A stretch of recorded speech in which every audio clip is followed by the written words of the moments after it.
When you hear the inevitable critics of the deal sound off, ask them a simple question. Do you really think that this verifiable deal, if fully implemented, backed by the world's major powers, is a worse option than the risk of another war in the Middle East?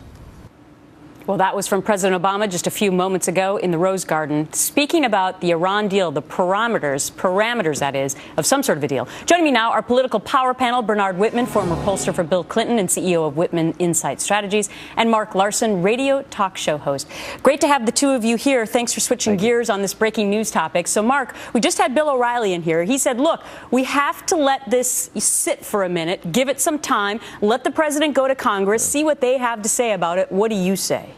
I'm all for giving more time here. I felt, for a moment, I thought I was watching President Frank Underwood there, and I've been binge watching House of Cards so much, and we've been binge watching this whole negotiation. The whole issue of slowing down is a great idea. The president always likes to say it's either or. Either we do this way, and at one point he said it's a really good deal. Same thing he said about health care. Well, we'll see. There's a point where you say, listen, why the urgency?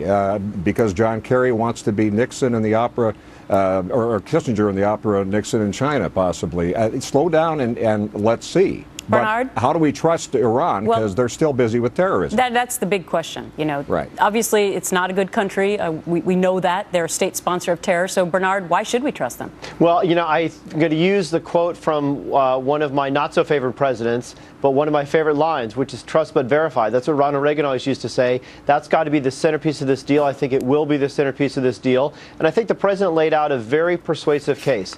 Look, we cannot allow Iran to build a nuclear weapon. So we have two choices. One, we can go forward with this deal, making sure that we have full transparency, unfettered access, inspections, and so forth, guaranteed by not just the United States, but by 6 major world powers. Or we can bomb Iran and bomb the nuclear program back a few years. Clearly, the latter option would be extraordinarily dangerous.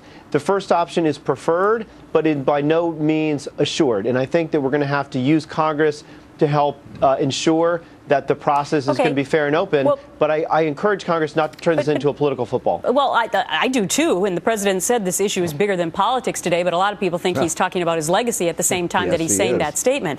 But, Mark, let me get this to you, because I think it was interesting that when we saw the Iranian foreign minister standing up there, Zarif, he kept saying that Iran has always been enriching uranium peacefully. Well, everyone in the world knows that's a lie. So here you have him at this press conference, not even telling the truth at the press conference. So where does that leave us?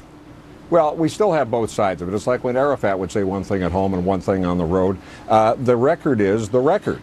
I understand what Bill O'Reilly said about Netanyahu probably saying, let's not say anything right now. How is Israel in this? They're our allies. We're treating Iran like they're our allies.